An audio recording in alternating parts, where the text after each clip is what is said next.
going to say, it's kind of a tough time out. So, yeah. Anyway, let's get your next comic coming up here.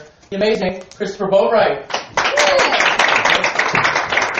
Hey guys, it's so nice. This is my second time here at Canada in the city. And I assume it is named as an homage to Sex in the City. I've watched that show. Me. Lots. I love that show. It was the best. It was a great show. I actually used to call me Pig for sexual reasons. I had an iodine deficiency and later when that. So I do love the show though. You can tell I'm not carrying shitty shoes. I am out of my circle of friends, is Samantha. I am the old one that thinks they're hotter than they really are. I am old though. Louis C.K. has a bit about his butt. Like I thought it was just a gag, you know. Then he started his butthole got really loose, and I was like, that's you know, we're pretty close to age. And I'm like, that's funny. You know, it's funny. It was funny to me until I was texting on the toilet today, and you know, I did the finale, and got up and you can start making check. You know, you just want to make sure everything's going on okay in your bowels. So you get to look, and there was no toilet paper in the bowl. I was pretty sure that I had used toilet paper, and when I done, I shoved a lot of toilet paper up my asshole. I got it out before I came. I washed my hands too because I had to. But it was a rough day. Rough day for me. It was literally before I came here. Seriously, like, I don't even do jokes anymore. My life is just fucked. You know, like you don't know what you got till it's gone. It's not just a shitty lyric or a shitty song, but from a shitty band from a shitty decade. Lost some things this week. Let's see. Lost my tweeting privileges for a little while this week.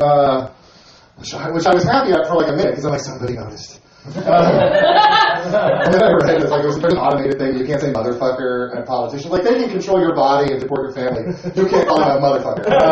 I think that's some sissy ass shit, you know. And then I lost temporarily for 2 weeks my posting privileges on Boing Boing for calling a white person in a very hostile way. But it was, you know.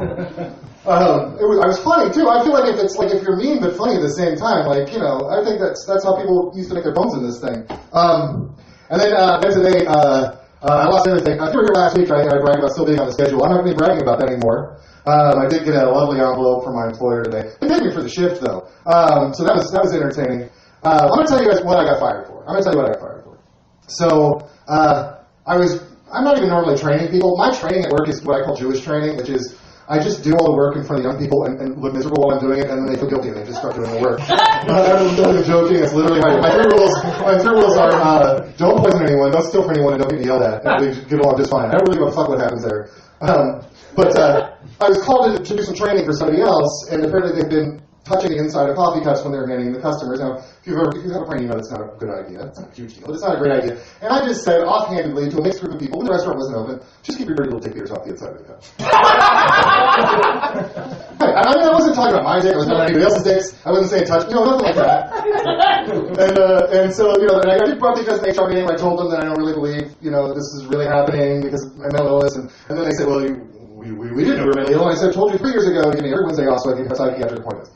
Did you just think for the last 2 years I've been making really insensitive jokes about mentally ill people at work? You know, it was really weird to get canned for that, for saying dick beaters in a place where we literally burn 16-year-olds with 450-degree oil on a daily basis. I mean, not on purpose, but we don't really do a whole lot to avoid it. You know, hey, they get like $9.75 an hour, you know.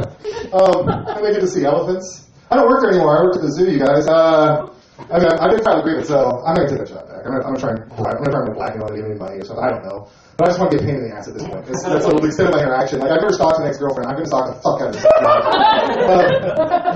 So, you know, that was kind of my day today. The Twitter thing really did bother me a lot, though, because you don't realize, like, how many times you want to call somebody a motherfucker.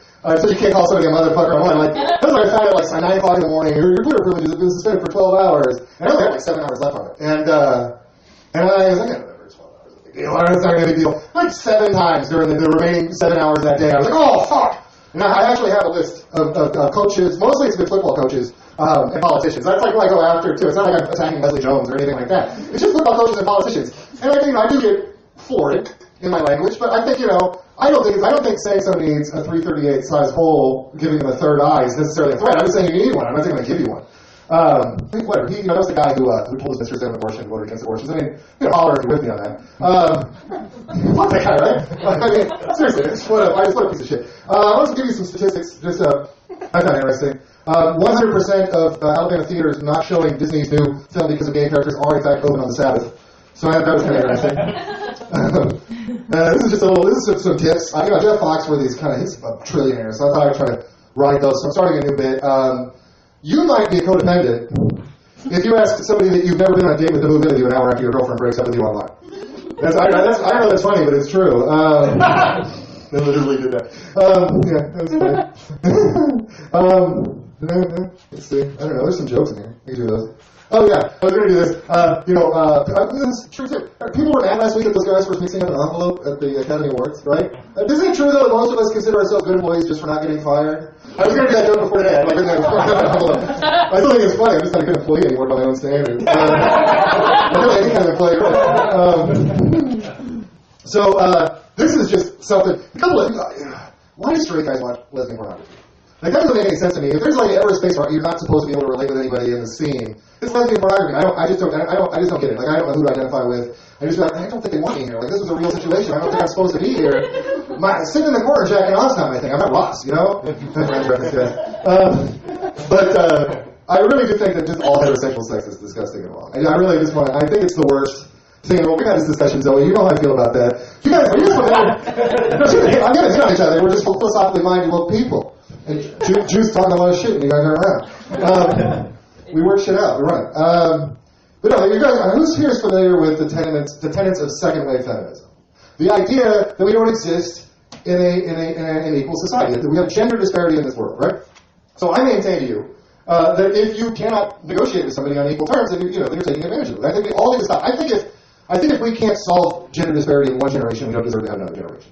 So I think we just stop. Liza Strada, the shit out of that stuff. That was a great story. Why don't people do that in real life? Those guys didn't even have batteries. And they fucking went without sex with Spartans. Have you guys ever seen 300? Can you imagine not fucking that and not having a fucking Hitachi in the house? I mean, that is insane. Look at this. This is fucking. I mean, that was great.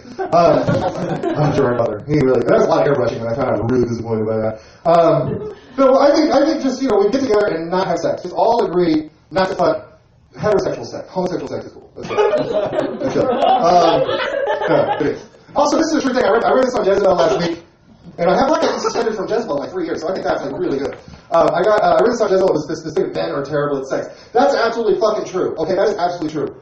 Here's the thing. You guys are not generally that great at it either. It's just, you're playing on easy mode. This is fucking easy to work. It does not take a lot. I'm not saying that we're doing a great job and I'm not trying to bring you down. Well, alright, yes. The thing is, if you're running on, we're running on an incline. I mean, first of all, we can't go again right away. I mean, you're young, you probably can. Not that's why I'm a big proponent of gangbangs. I think group sex. I think MFM is the perfect sexual dynamic for a relationship. Because I've experienced this. I'm a proud couple, you guys. I am a proud couple, and I don't mean that in the gross, racist, fucking Pepe the Frog asshole sense of the word. Which actually what would turn me off in the term. I'm trying to take couple back, you guys. I'm trying to bring it back. So I used to work at a sex club. I used to run a sex club. And I'm a very sex positive person, although I'm not very good at it. I'm not really, I like the idea that other people are doing. I'm very curious about what all you guys are doing. I'm not in a lascivious way. I just want to know, we're all fucking horrible shit beasts together. But I used to work at a sex club, and I was like, gangbangs are cool. It was Rose City Gangbangs was the name of it. Very clever. And I was like, cool, gangbangs, because my girlfriend at the time liked to have sex with more than one guy in a row because she was having with me first, and I'm not great at it. We were established that. And she was ready by the second guy. It was great.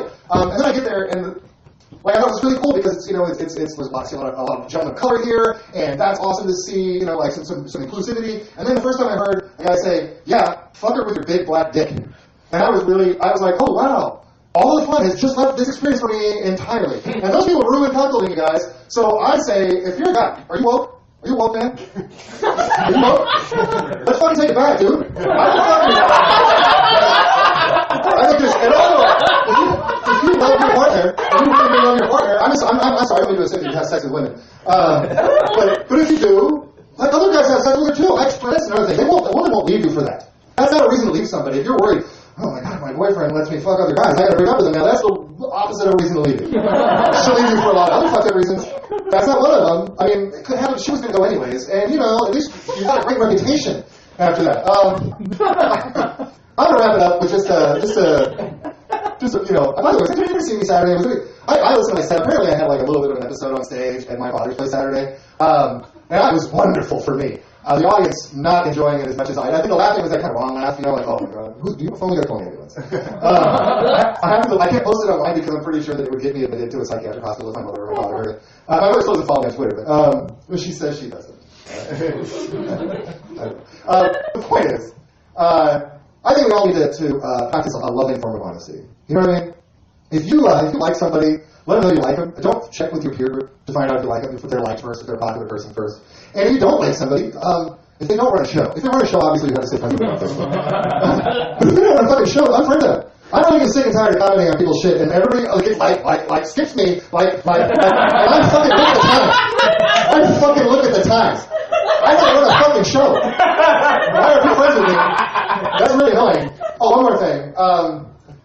I have some very specific Twitter following, and I know why. I am friends with a couple of hip-hop producers.